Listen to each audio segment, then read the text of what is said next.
Hi, இன்னைக்கு Baakiyalakshmi kitchen விளாக்ல முட்டை masala gravy பார்க்கலாம். அதுக்கு உண்டான பொருள்லாம் எடுத்து வச்சிருக்கேன். பாலக்கீரை பருப்பு போட்டு கூட்டு பண்ணிக்கலாம். கடையிலாவும் இருக்கும். இப்ப எல்லாத்தையும் ஒண்ணு ஒண்ணா செய்யறேன், போடுறேன் பாருங்க. இந்த ஒரு டம்ளர் துவரம் பருப்பு எடுத்திருக்கேன். பைத்தம்பருப்பும் போட்டுக்கலாம். இப்ப இதை நல்லா கழுவிட்டு வந்துடுறேன். ஒரு 2-3 வாட்டி கழுவிட்டேன். இப்போ இந்த சொம்புல 2 சொம்பு தண்ணி ஊத்துறேன். இதுக்கு தேவையான அளவு மஞ்சள் பொடி ஒரு 1/2 ஸ்பூன் போட்டிருக்கேன். பெரிய வெங்காயம், ஒரு பெரிய தக்காளி 1, ஒரு 5 பல்லு பூண்டு இதையும் சேர்த்துக்கிறேன்.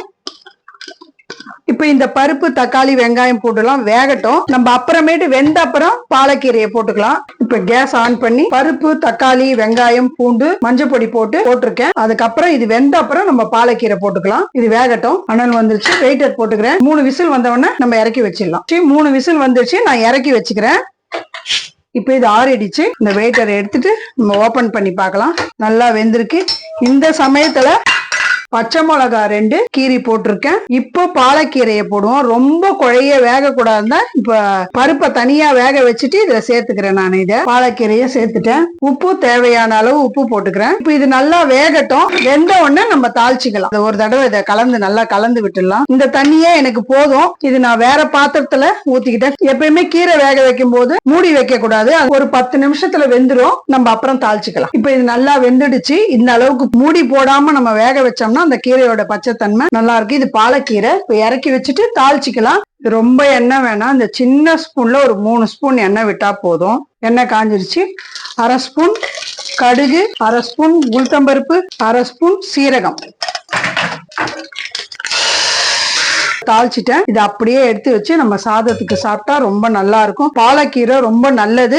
மசாலா கிரேவிக்கு 2 ஸ்பூன் தனியா, 1/2 ஸ்பூன் மிளகு, 1/2 ஸ்பூன் சீரகம், 1/2 ஸ்பூன் சோம்பு, 3 லவங்கம், 2 பட்டை. இத வறுத்துட்டு அரைச்சிக்கலாம். ஆல்ரெடி நான் வறுத்து அரைச்சி வச்சிருக்கேன். இப்ப அளவு காட்டினேன் உங்ககிட்ட. இந்த 5 முட்டைக்கு இவ்வளவு போதும் மசாலா. இப்ப இதெல்லாம் சேர்த்து இதையும் மிக்சியில போட்டு அரைச்சிக்கலாம். 2 தக்காளி, பெரிய தக்காளி 2, சின்ன வெங்காயம் ஒரு கைப்பிடி அளவு, ஒரு புதினா ஒரு 2 ஸ்பூன் அளவுக்கு, கொத்தமல்லியும் இதுல ஒரு கொத்து போட்டிருக்கேன், ஒரு 10 பல்லு பூண்டு, இஞ்சி பேஸ்ட் இதெல்லாம் சேர்த்து அரைச்சிக்கலாம். இதெல்லாம் ஒன்னா சேர்த்து இப்போ அரைச்சிட்டு வந்துடலாம்.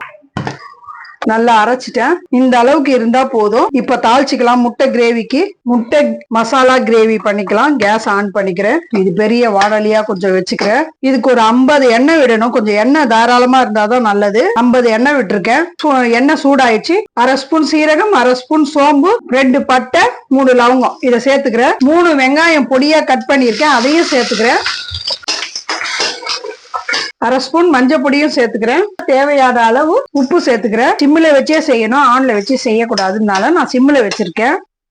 கருவேப்பிலை கொஞ்சம் போடுறேன். தக்காளி, வெங்காயம், பூண்டு அரைச்ச விழுதை இதுல சேர்த்துக்கலாம்.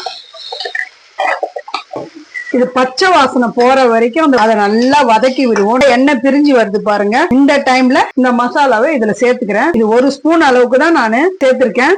கொஞ்சம் காரத்துக்கு வீட்டு மிளகா பொடி 1 ஸ்பூன் போட்டிருக்கேன். இது காஷ்மீர் சில்லி 3/4 ஸ்பூன் போட்டிருக்கேன். இதை நல்லா வதக்கி விடுவோம். இதுக்கு கொஞ்சம் 1/2 டம்ளர் தண்ணி ஊத்துறேன். இது வேகட்டும் கொஞ்சம் நல்லா. இப்ப பாருங்க, திட்டமா தண்ணி ஊத்திருக்கேன். இப்ப நல்லா இது கொதிக்கட்டும். அந்த பச்சை வாசனை போற வரைக்கும் நம்ம இதை மூடி வச்சிடலாம். ஒரு 10 நிமிஷம் சிம்மில் வச்சிடலாம். கொதிச்ச அப்புறம் நம்ம நல்லா வதக்கிட்டு முட்டையை சேர்த்துக்கலாம். இப்ப திக்காயிடுச்சான்ட்டு நம்ம திறந்து பார்க்கலாம். கிரேவி ரெடி ஆயிடுச்சு. நான் முட்டைய கட் பண்ணி இதுல போடுறேன்.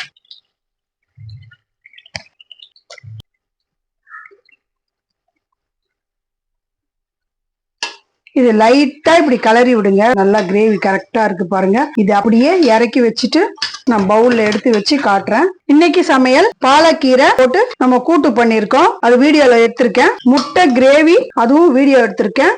இப்போ ஃபுல் சமையல் பார்க்கலாம் பாங்க. வெள்ளை சாதம், பாலக்கீரை கூட்டு, முட்டை கிரேவி, அவரைக்காய் பொரியல், தயிர், அப்பளம். இன்னைக்கு ஃபுல் சமையல் இதுதான் நாங்க செஞ்சிருக்கோம். சாதம் வச்சிருக்கேன் பாருங்க. பாலக்கீரை கூட்டு. அந்த கலர் மாறவே இல்லை பாருங்க. கீரை பருப்புல போட மாட்டேன். பருப்புல வெந்த அப்புறம் போடுவேன். முட்டை கிரேவி பாருங்க. அவரைக்காய் பொரியல், அப்பளம். இது மாதிரி செஞ்சு சாப்பிட்டு பாருங்க. ரொம்ப நல்லா இருக்கும். சாப்பிடலாமா? வாங்க. இந்த வீடியோ உங்களுக்கு பிடிச்சிருந்தா பாக்கியலட்சுமி கிச்சன் விளாக் லைக் பண்ணுங்க, ஷேர் பண்ணுங்க, கமெண்ட் பண்ணுங்க, சப்ஸ்கிரைப் பண்ணுங்க. பாய். கமெண்ட்ல சொல்லுங்க.